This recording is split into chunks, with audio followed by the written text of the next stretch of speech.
I've gotten a bunch of tools out, none of them worked.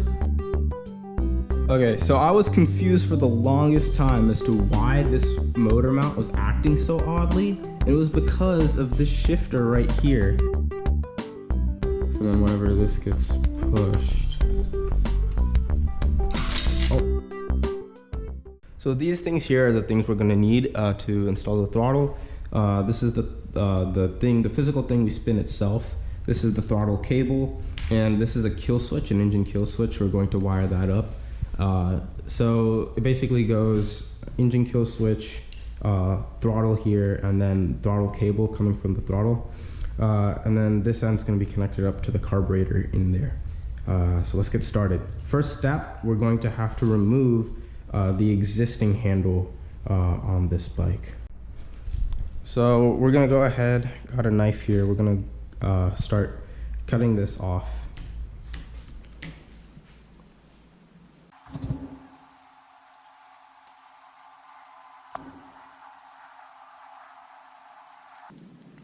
Just like that, it comes off.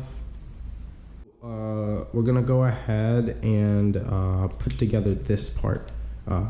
Put these three components together right now. All right, we're gonna go ahead and unscrew this here.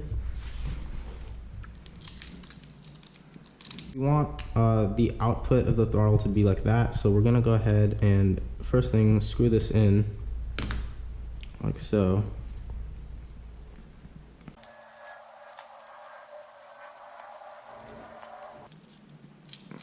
All right, we're gonna force this thing out by pushing on this here. I want it to pop out here. Let's make it nice and easy for it. Where's the flathead?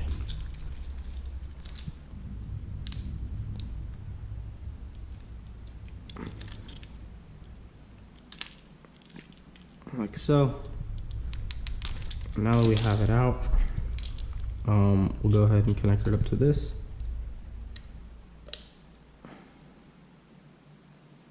And fit it back into the housing like so. Okay, so now that we have these three things connected up somehow, we're gonna go ahead and see how this fits on here. We're gonna wanna spin this around this way.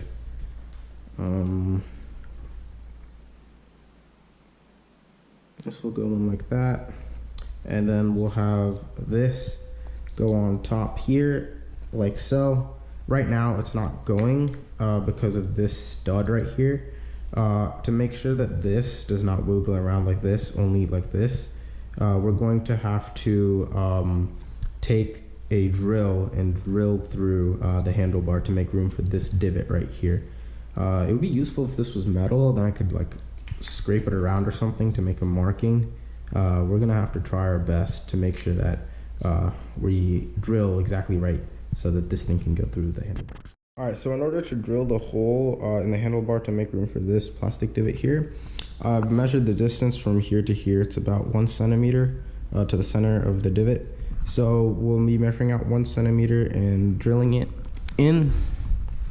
I've also adjusted the angle. I found that if I put the divot right here, that'll provide an optimal angle for the kill switch to be pressed. So we're gonna do that.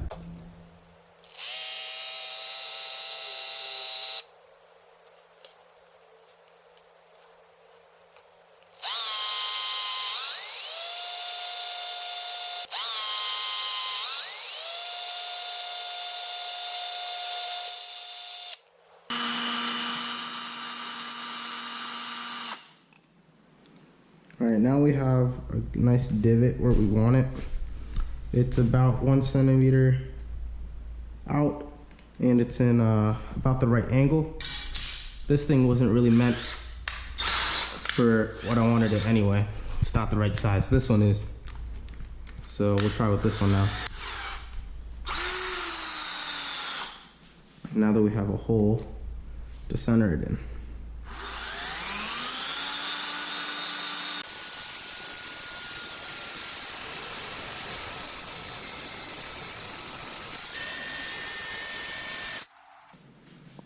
All right, we're getting there.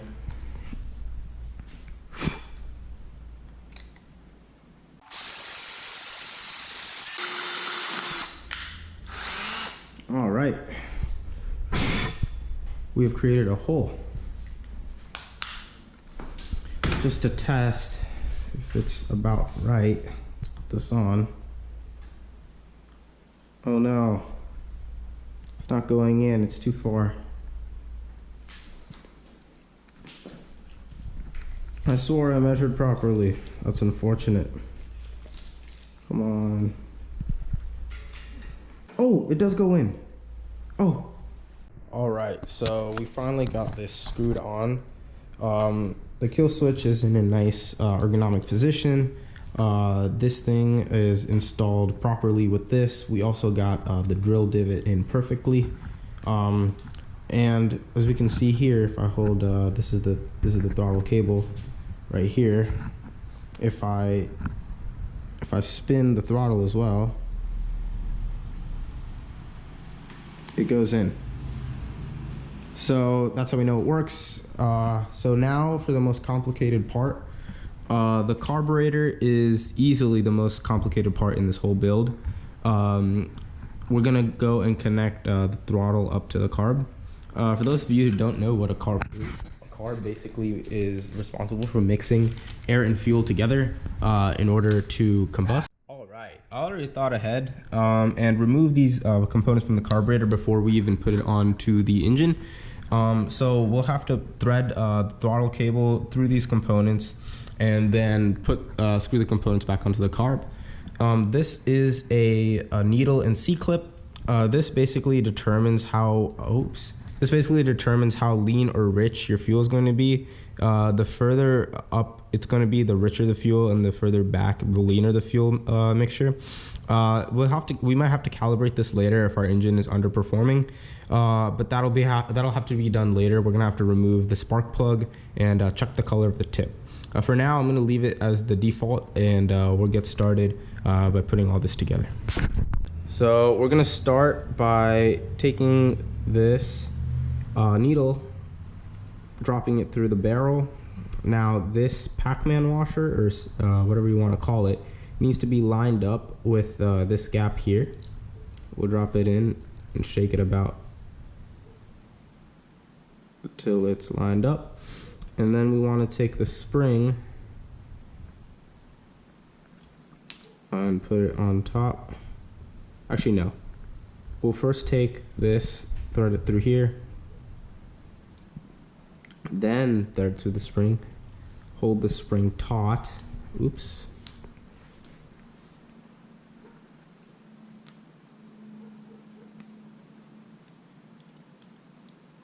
And then put this through here.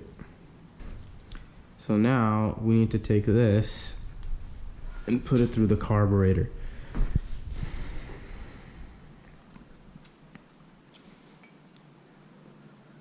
Now, I'm not sure if you can see this, but there's a little barrel right here, this little like pin, and we want the hole in the side of the barrel to correspond with that. So we're gonna slide it in and let the slide of the barrel match up with that pin. All right, now that we have slid everything in, we basically just need to screw on the top now. Or now that we have it installed in the carburetor, if the throttle now should not have any play to it. So when I push it back, it immediately springs back forward. And that's exactly what we want. Okay, so the next step now is to install the gas tank. This is it right here. It basically will go on like a standard motorcycle gas tank would right here. So first step is to take this petcock here. It already has, I guess, a built-in fuel filter, but we're gonna have an actual one later on. This is the fuel line here. So we're gonna go ahead and screw the petcock into the gas tank. As you can see, it also has a built-in choke here.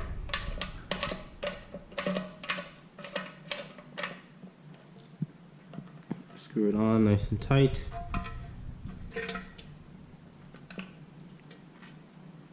Okay, and now we connect the fuel line.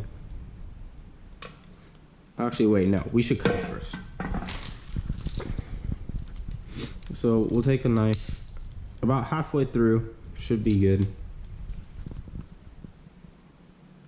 Hold the ends together.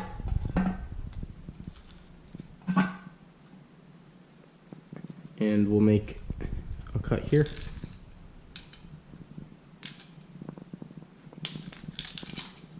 Like so.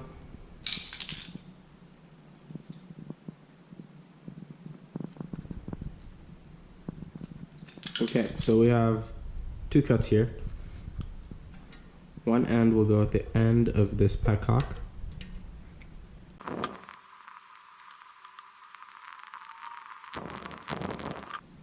This end will go to this fuel filter here. Now, you'll also see this arrow says on, so this is the direction of the fuel flow. So we want it to go from here to the gas tank this way.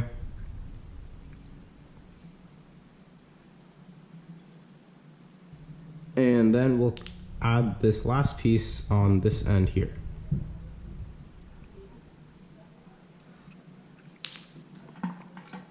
So now to install this whole apparatus onto the bike, it's pretty simple. We have four places we need to attach bolts to. Okay, so I've gone ahead and finished putting on the fuel tank. Everything's on nice and tight. I realized that when I was going to connect this up to the carb, I realized that there was a problem here. If I were to put this in here and connect this up here, there would not only be too long, but it would also be pushing up against the cylinder block here, and that might melt the fuel line. That's terrible. So what we're gonna do is we're gonna cut it right here and then attach the oil filter, the gas filter, right up to that, the fuel filter. So let's put this on here.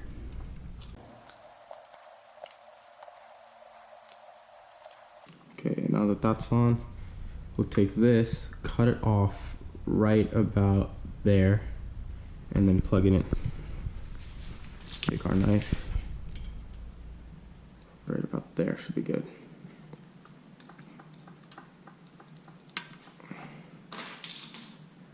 Let me take this.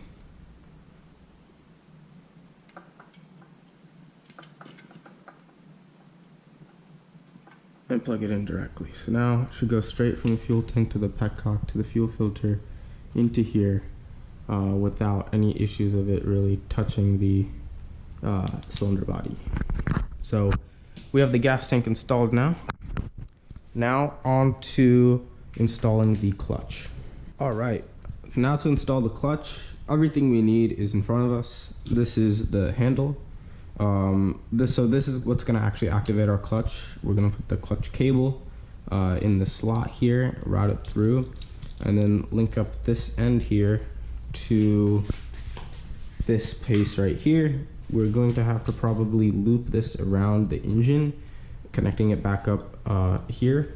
So that's why we have these heat shields. So these heat shields will go around this coil here and in here respectively, so the clutch cable doesn't burn up against the engine. So we're gonna start by first removing the handlebar. Just like that, it's off.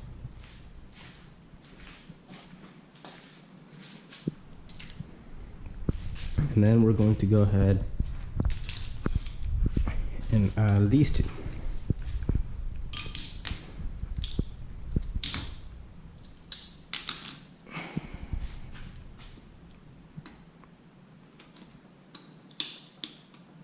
All right, in its default state, it's too thin to go through, so we'll loosen it up. All right, to coax it in, we're gonna use a hammer.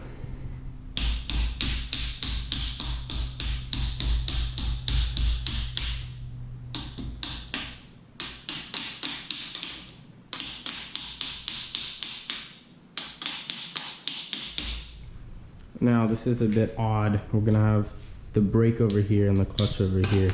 but it is what it is. We can try making it a bit better by perhaps angling the clutch. Now we're gonna go ahead and tighten this up. So we're gonna wanna turn right.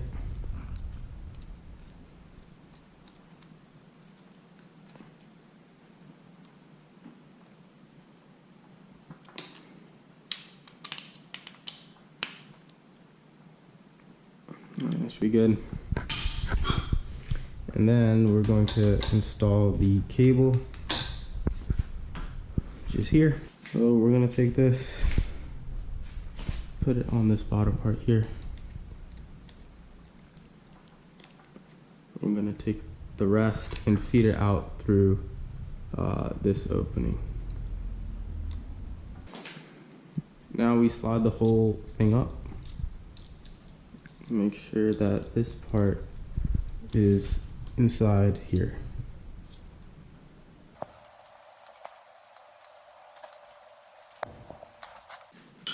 Now if we want, we can take the clutch cable and bring it around.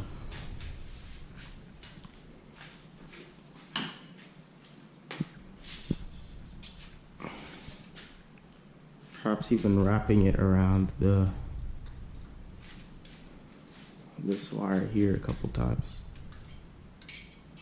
Okay, it seems that I was wrong about the purpose of this spring. This is actually not a heat shield for the metal part. This is actually going to be the spring that causes the clutch to bounce back. So we're gonna want to thread this through this already existing stationary mount here, built onto the engine. So we'll thread it through.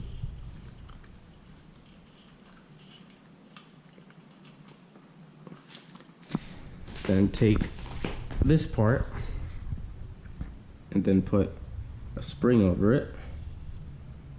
And then finally feed it through here.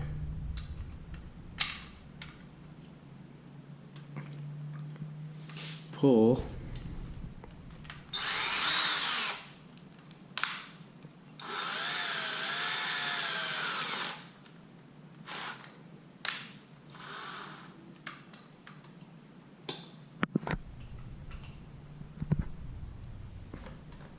And then clamp down.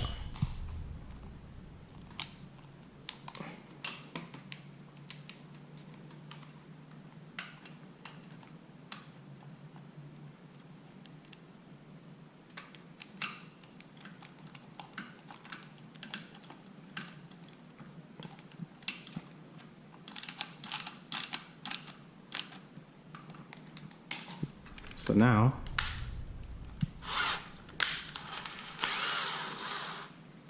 if we pull the clutch cable,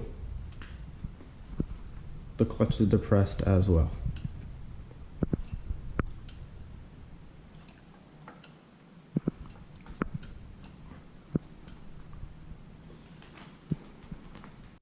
All right, we're approaching the end of our build.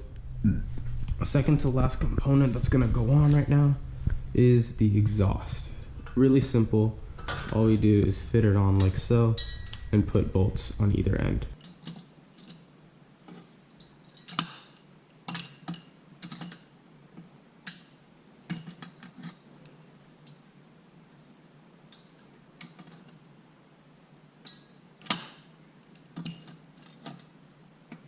Now we have the exhaust installed. So now, for the very last piece, the spark plug. Okay, so this is the CDI. This is the thing that's going to act as an electrical signal for the spark plug, which I have right here. So basically, I've gone ahead and connected the magneto wires that come out of the engine to the CDI, blue to blue, and black to black. Black, I believe, acts as a ground. And as you see here, this will not be able to fit in due to the fact that this cap is not meant for this type of plug. So we're gonna go ahead and we're gonna remove this green, yellow part right here. The CDI can pretty much go anywhere on the bike. I think having it up here would be good.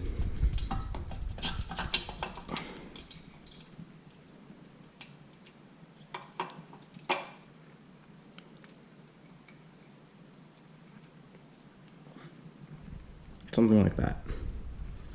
But before we do that, let's make sure that we definitely have this screwed down nice and tight.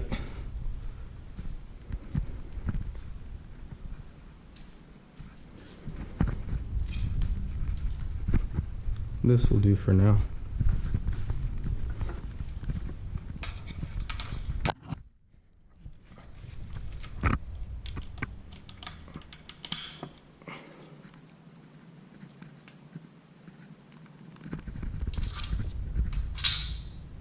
Now it's in there nice and tight. Now we have to install the CDI onto the bike. The final installation of our CDI, which is now installed securely, the build is officially complete. So this is what the completed build looks like.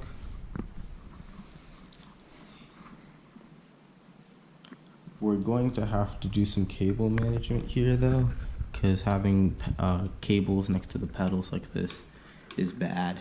So we're probably gonna have to tidy this up. The cables are gonna be my biggest issue. So once we get the cables in line, we'll fill up the gas tank with some fuel and hopefully try to get this motor running.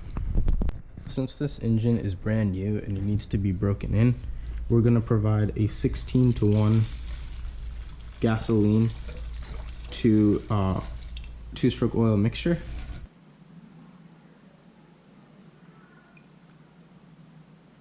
So now almost all the two-stroke oil is dissolved into the gasoline. So we'll go ahead and pour this in.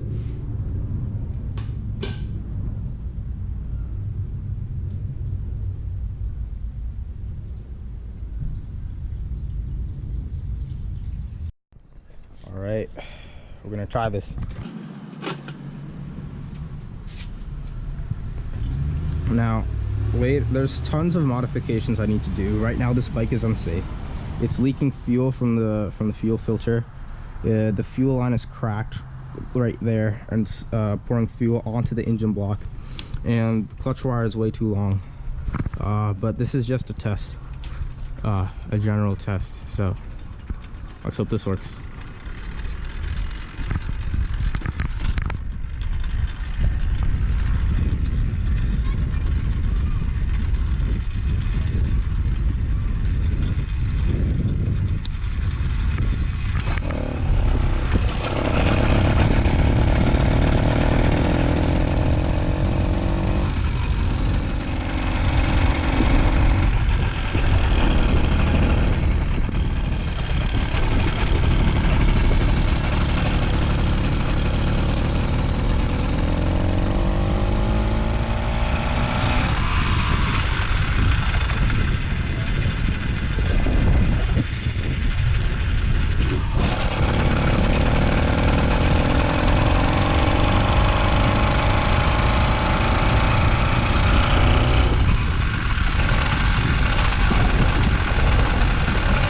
Attempt to turn this around very slowly. I'm trying to keep the engine alive.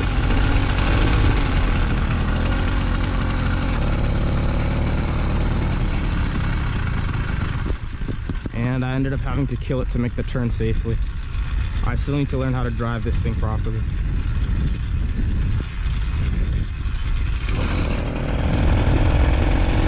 But I'm getting the hang of it. And this is coming off.